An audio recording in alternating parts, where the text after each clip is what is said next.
উদ্গারী কাহিনী। আচ্ছা, আমি পরে বাবা ভালো করি ঘাটশিলা ওনার জীবনে ভালো মারা সময় গেলেন ঘাটশিলা চোখ বিভূতিভূষণ। চশমা বড় আছে ভাই, ওনার ছোট ভাই, লাগাই ছোট ভাইকে মানুষ করেছেন ডাক্তারি, এমবিবিএস তখনকার দিনে, বা ওরকম কাছাকাছি, ওরকম বেশ ভালো লেখাপড়া, মানে ওই ডাক্তারি শিখিয়েছিলেন। তো উনি ঘাটশিলা তখন সার্ভিস করছেন ব্রিটিশ পিরিয়ডে। তো বিভূতিভূষণ গোপালনগর, বনগাঁর কাছে গোপালনগর, সেখানে হাই স্কুলে মানে হেডমাস্টার মাস্টার ছিল সাহিত্যে। আর উনিও সুরনাথ কলেজ থেকে আর্টস নিয়ে, ওই অনার্স নিয়েই মনে হয় ওই বিএ পাস করেছেন।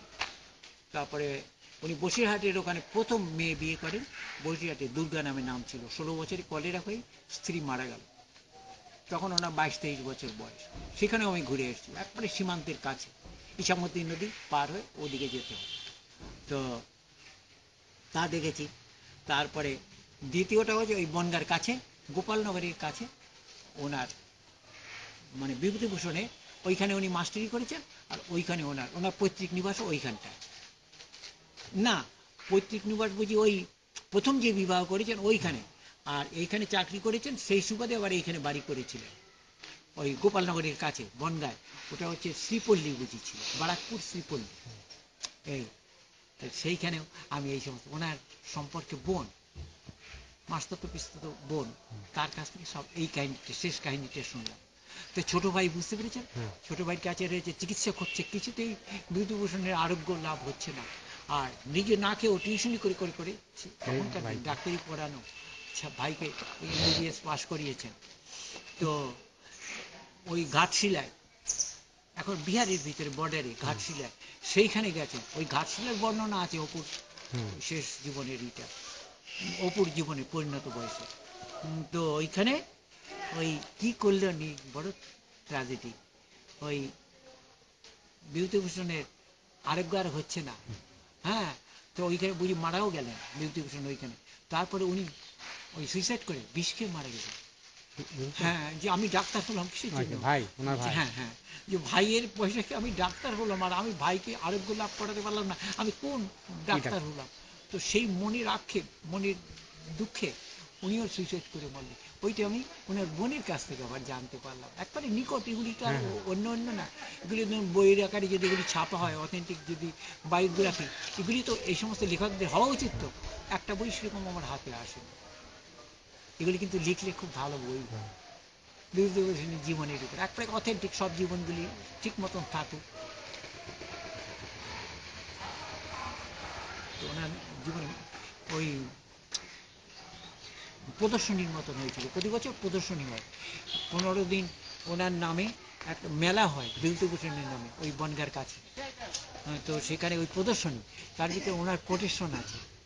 বিভূতিভূষণ কোটেশনে লিখছেন যে বাংলার আমি যেটুকু দেখলাম, আমার এর উপরে প্রচুর লেখা যায়। হ্যাঁ, আমি আর কি দেখলাম, এর মানে দেখছেন অনুভবটা তিনি বলছেন, যে আমি আরো, এতে মনে হয় আমি 100 জীবনেও আমি শেষ করতে পারবো না, বাংলার এত কিছু লেখবার আছে, আমি আর কি লিখলাম। এইভাবে উনি আক্ষেপ করে ওই সেই কোটেশনগুলি আবার টানিয়ে টানিয়ে দিয়েছে। তো যে বাংলার সৌন্দর্য, বাংলার প্রাকৃতিক হ্যাঁ দৃশ্য, মানবিক ব্যবহার, তো ওনার কিন্তু প্রকৃতির কবিও ছিল, গাছপালা, ছোট জিনিস, তার উপরে ওনার খুব আগ্রহ ছিল। এইটাই এই কথাটা আসলো। দেখেন এরকম আগ্রহ কজনের আসে, আপনি একটু এইটুকু শুনবেন, মাও শুনবেন। একটা কিন্তু বিশেষ, বিভূতিভূষণ তখন স্কুলে মাস্টারি করছেন। তো ওই 38-39 বছর বয়স, দ্বিতীয়বার বিবাহ করেননি, তারপরে বিবাহ করেছিলেন। তো একদিন দেখে কি, আপনার এই ফাল্গুন মাসের মতন কালবৈশাখী ঝড়ের মতন হয়ে গেছে, বুঝতে পেরেছেন? তো মাঠ, সেখানে ধানি জমি, মাঠগুলি ফেটে ফেটে গেছে, আর ওই বৃষ্টি হয়ে গেছে। এখন সবাই দেখছে, তার ছাত্ররাও দেখছে, বয়স্ক লোকরাও দেখছে, ওই যে একটা লোক শুয়ে আছে। তো কাজ দেখেছে বিভূতিভূষণ বন্দ্যোপাধ্যায়, হ্যাঁ, নাকটা রয়েছে মাটি ফাটা ফাটা, তার ভিতরে নাক দিয়ে রয়েছে। তোকে জিজ্ঞাসা করছে কি করছো, এটা কি করছেন আপনি? যে আমি সেদো মাটি, মাটির যে গন্ধ, মাটিরও কিন্তু একটা গন্ধ আছে। উঠে বসলেন, বসে না একটা থতমত খেয়ে গেছে, এটা কেউ নজর করবে বুঝতে পারিনি। তো উনি বলছেন মাটিরও কিন্তু একটা গন্ধ আছে, আমি কিন্তু এই সেদো মাটি, বৃষ্টি হয়ে গেছে শুকনো মাটি, ওই গন্ধটা না আমার কাছে খুব ভালো লাগে, আমি না তাই নিচ্ছি না। তো দেখেন সেই প্রকৃতি মাকে কিভাবে আমরা মা মাটি কথায় তো অনেক লেগে পলিটিক্সের কথা বলি, কিন্তু অন্তর দিয়ে মা মাটিকে এই বিভূতিভূষণই মনে হয় ভালোবেসেছে। কথাটা একটু মনে রাখবেন, সত্যি ঠিক কি না? হ্যাঁ, একটু একটু বিভূতিভূষণ সম্বন্ধে, আমি বিভূতিভূষণের খুব ভক্ত, শরৎচন্দ্রের খুব ভক্ত। উনি গরিবের জন্য লিখে গেছেন শরৎচন্দ্র কবি। এই রবীন্দ্রনাথ আছে, তারাশঙ্করও আছে, এরাই তো সব, আর কি। এই অধুনা সুনীল গঙ্গোপাধ্যায়ের ভক্ত হয়ে পড়েছিল। প্রথম আমি ওকে পছন্দ করিনি, শেষের দিকে এত ভক্ত হয়ে বললাম। আনন্দবাজার ধারাবাহিক লিখতো, 15 দিন পর পর ওর একটা কলম ছিল, বুধবার লিখতো। তো সেই বুধবারের আগেই উনি মারা গেলেন দুর্গাপূজার সময়, অষ্টমীর দিন। ওর জন্য তো দুঃখ পাই, 1 বছর হয়ে গেল। তারপরে সুনীল গঙ্গোপাধ্যায়, ওর কবিতা পড়েছি, বই কিনে কলেজ স্ট্রিট থেকে ওই সেকেন্ড হ্যান্ডের আমি বই, আমার পয়সা জমায় গরিব, আমি ওই কিনে এনে আমি ছোট্ট একটি লাইব্রেরি করেছিলাম যৌবনে। বিবেকানন্দ মুখোপাধ্যায় ওই কলকাতার বউবাজারের ওখান থেকে, ওই বৈঠকখানার ওখান থেকে বসুমতী ছাপা হতো। তো ওইটা ওই যুক্তফ্রন্টের সময় বামপন্থীর যত বছরের সময় ওটা নর্থ বেঙ্গলে শিলিগুড়িতে পাঠিয়ে দিল। তখন ওদিকে কোনো পেপার এত ছাপা হয়নি, যে ওদিক থেকেও একটা দৈনিক পেপার ছাপা হোক। বসুমতীকে ওদিকে কি করলো, চললো না, বন্ধ হয়ে গেল। তো বসুমতী বন্ধই হয়ে গেল। না, বসুমতী আবার বেরিয়েছে, কলকাতায় পাওয়া যায়, খুব একটা চলে না। চলছে বসুমতী, খুব একটা চলে না, পাওয়া যায় এখন। যা হোক চলছে তো, চালু হয়েছে দৈনিক বসুমতী বলে। দৈনিক বসুমতী, বাহ বাহ। বসুমতী ওই যে প্রেস, ওই যে কাজটা, সেই কাজগুলি কিন্তু চলছে। হ্যাঁ, ওটা চলছে। ওরা কাজগুলি সরকারি কাজও নিয়ে ওরা করছে। কিন্তু আমি শুনি আরো আনন্দিত লাভ, কিন্তু গোয়েঙ্কা হচ্ছে নাম করা কমার্সের জন্য।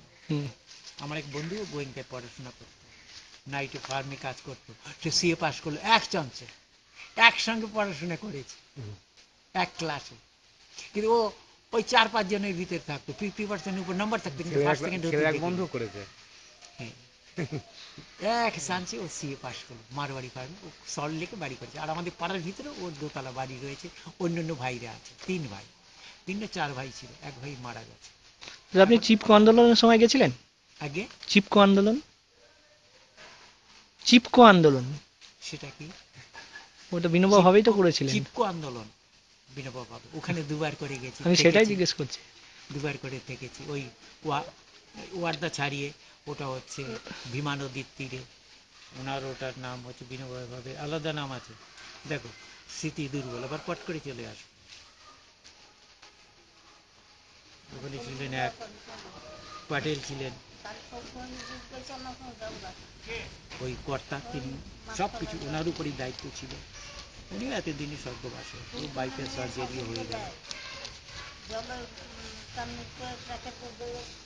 ইন্দিরা গান্ধী ওখানে গেছেন বারবার, বিনোবা-ভাবের আশ্রমে, খুব সাদাসিধে জীবন বিনোবা-ভাবের আশ্রমে।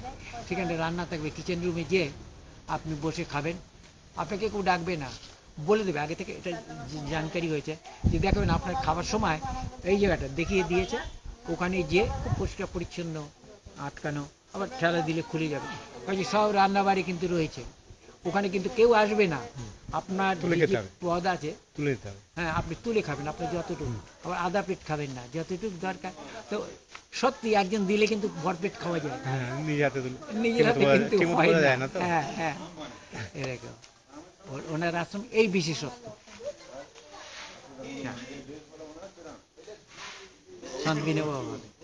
পাওনার আশ্রম, ওনার আশ্রমের নাম হচ্ছে পাওনার আশ্রম।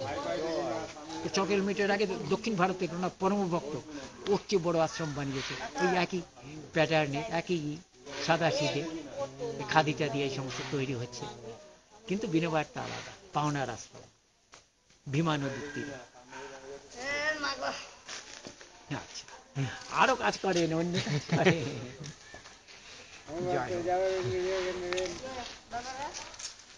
এই জীবনে আমার চলার পথে সত্যি আমি খুব ভালো ভালো মানুষের, ভালো ভালো আশ্রমে থেকেছি,